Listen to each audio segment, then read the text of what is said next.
جب حضرت عثمان غنی رضی اللہ تعالیٰ عنہ کا محاصرہ کر لیا گیا اور یہ خلافت کا آخری آپ کا دور ہے، 82 سال کی عمر تھی اس وقت آپ کی، اور یہ تاریخ کا دردناک باب ہے کہ حضرت عثمان غنی پر 40 دن تک پانی بند رہا۔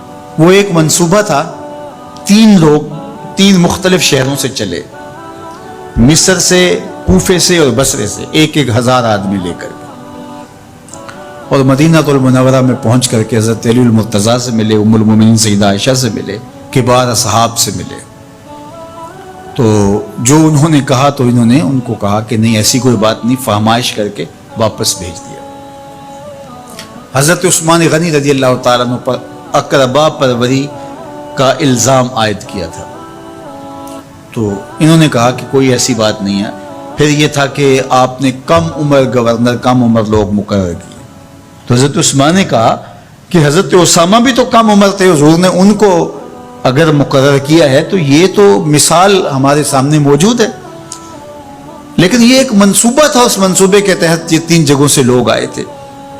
وہ 3 دن کی مسافت کے بعد پھر تینوں واپس آ گئے، تو یہ ایک سوالیہ نشان ہے کہ تینوں کیوں واپس آ گئے، کوئی ایک تو نہ آتا نا۔ تو یہ سب طے شدہ منصوبہ تھا، اور پھر انہوں نے مدینہ المنورہ کو گھیر لیا، اور جس طرح سے بلوائیوں نے حالات پیدا کر دیے۔ سیدنا علی المرتضیٰ رضی اللہ تعالیٰ عنہ تو شہر مدینہ سے باہر تشریف لے گئے تھے، اور اپنے بیٹوں امام حسن اور امام حسین رضی اللہ تعالیٰ عنہ کو حضرت عثمان غنی کے دروازے پر مقرر کیا تھا کہ ان کو ضرر نہ پہنچنے دینا۔ اب 700 صحابہ اجازت طلب کر رہے ہیں کہ آپ ان بلوائیوں سے نپٹنے کا میں جو ہے وہ اجازت نامہ مرحمت کریں، اور بہت سارے لوگ تو حج پہ جا چکے، یہ 18 ذی الحج کا واقعہ ہے جب آپ کی شہادت ہوتی ہے، تو وہ حج پہ جا چکے ہیں، تو جو یہاں موجود ہیں وہ اجازت طلب کر رہے ہیں۔ لیکن حضرت عثمان غنی رضی اللہ تعالیٰ عنہ نے کہا کہ نہیں، میں ایسی اجازت نہیں دوں گا، رسول اللہ صلی اللہ علیہ وسلم کا حرم شہر مدینہ لوگوں کے خون سے لالازار ہو، یہ میں اس کو گوارا نہیں کرتا۔ افواج موجود ہیں، اور دنیا کی تاریخ میں آپ کو ایسا نہیں ملے گا کہ اتنی بڑی حکومت کسی کے پاس ہو اور وہ خود گھیر لیا جائے، اس کا پانی بھی بند ہو جائے، اور وہ حکم دے کہ نہیں، میرے لیے آپ ایک قطرہ بھی خون نہیں بہائیں گے۔ بلکہ آپ کے غلاموں نے جب تلواریں اٹھا لی تو آپ نے فرمایا کہ میرا حکم ہے کہ تم تلواریں نیچے رکھو، بلکہ میں تمہیں یہ آفر دیتا ہوں کہ جو غلام لڑے گا نہیں اور یہ میرے سے عہد کرتا ہے وہ آزاد ہے۔ حضرت ابو ہریرہ رضی اللہ تعالیٰ عنہ، حالانکہ یہ پڑھنے پڑھانے والے لوگ تھے، تعلیم و تعلم سے ان کا تعلق تھا، لیکن وہ بھی تلوار لے کے حضرت عثمان غنی کے دفاع میں آگے، لیکن حضرت ابو ہریرہ رضی اللہ تعالیٰ عنہ کو بھی حضرت عثمان غنی روک دیتے۔ مالک بن اشتر کہنے لگا کہ ہم آپ کی دستبرداری کے خواہاں ہیں، آپ خلافت سے دستبرداری اختیار کر لیجئے۔ تو حضور علیہ الصلوۃ والسلام کے اس جانثار صحابی نے، حضرت عثمان غنی نے فرمایا یہ نہیں ہو سکتا۔ دستبردار کیوں نہیں ہوئے؟ لگتا تھا یہ سب سے زیادہ آسان تھا، لیکن حضور نے ارشاد فرمایا تھا، اے عثمان، تمہیں اللہ ایک قمیض پہنائے گا، لوگ اس کو اتارنا چاہیں گے، تم کبھی نہ اتارنا۔ تو اس سے مراد خلافت کی قمیض ہے، اور ان کی شہادت کی خبر بھی اللہ کے محبوب علیہ السلام نے دی تھی، اور اگر آپ دستبردار ہو جاتے تو یہ ایک کھلونا بن جاتا، بازیچہ بن جاتی خلافت۔ چند آدمیوں کے پریشر سے خلافت سے دستبرداری کرنا پڑتی۔ اچھا، ایک یہ سوال بھی پیدا ہوتا ہے، چند باغی تھے، ان کو کس طرح کچل دیا جاتا؟ لیکن حضرت عثمان غنی یہ نہیں چاہتے تھے۔ ایک تو یہ کہ مدینے کی حرمت پامال نہ ہو، اور دوسرا پورے عالم اسلام کو آگ لگانے کا جو منصوبہ تھا، 3 مختلف شہروں سے 1,000 آدمی لایا گیا ایک منصوبے کے تحت، اور انہیں لاشیں چاہیے تھیں، اور جو ان کے پیچھے کام کر رہے تھے نادیدہ ہاتھ، ان کا منصوبہ یہ تھا کہ یہاں سے مختلف سمتوں میں، یہ تینوں شہر مختلف سمتوں میں تھے، تینوں سمتوں میں جب لاشیں جائیں گی تو پورے عالم اسلام کو ہم جو ہے وہ خانہ جنگی کی آگ میں دھکیل سکیں گے۔ تو حضرت عثمان غنی ان سازشوں سے آگاہ تھے، تو سب سے اہون اور آسان یہ تھا کہ قربانی پیش کر دی جائے، اور پھر انہوں نے سن بھی رکھا تھا کہ 2 شہید ہیں، شہید تو انہوں نے بہرحال ہونا ہے، تو لہٰذا میں خلافت سے دستبردار بھی نہیں ہوں گا، اور شہر مدینہ کی حرمت بھی پامال نہیں ہونے دوں گا۔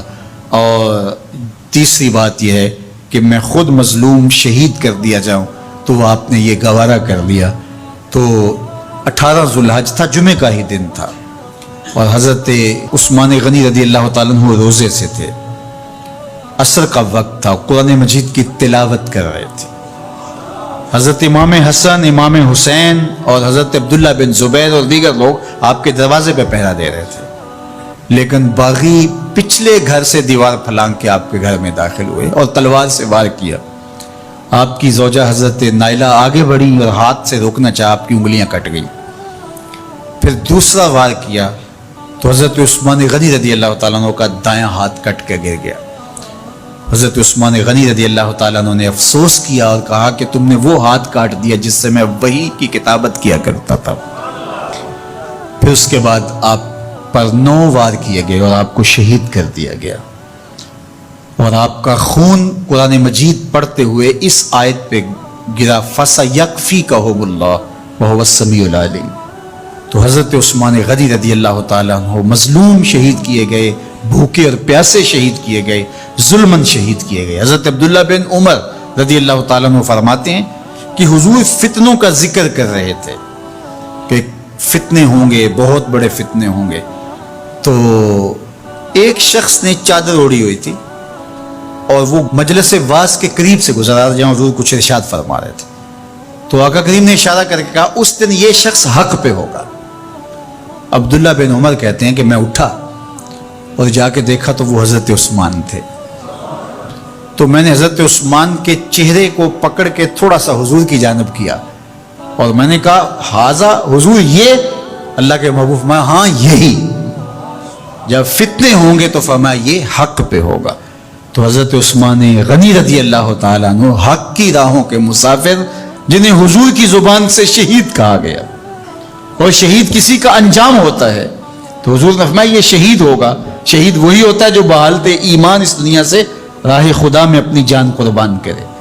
فرمایا فَإِنَّمَا عَلَيْكَ نَبِيٌّ وَصِدِّيقٌ وَشَهِيدَانِ، اے پہاڑ رک جا، تو جانتا نہیں تیرے اوپر اللہ کا ایک نبی ہے، ایک صدیق ہے اور 2 شہید ہیں۔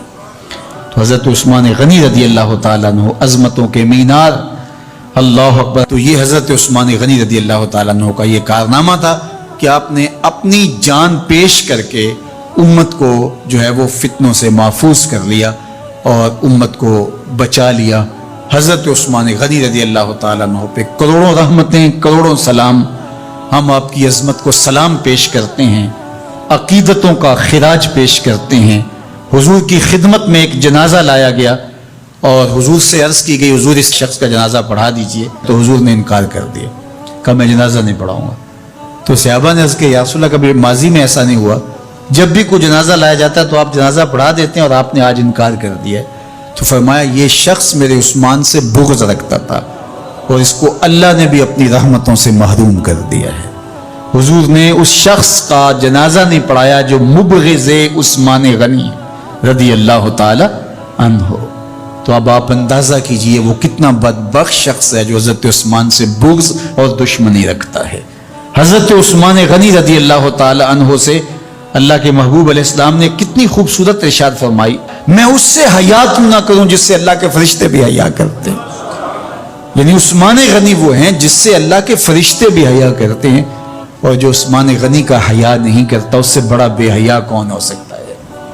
حاکم نے مستدرک کے اندر روایت ذکر کی ہے کہ بہت سارے صحابہ حضور کی بہت ساری خوبیوں کے مظہر تھے، اور سب سے زیادہ حضور کے خلق کے مشابہ حضرت عثمان غنی رضی اللہ تعالیٰ، اور خلق میں سب سے اونچا درجہ حیا کا ہوتا ہے۔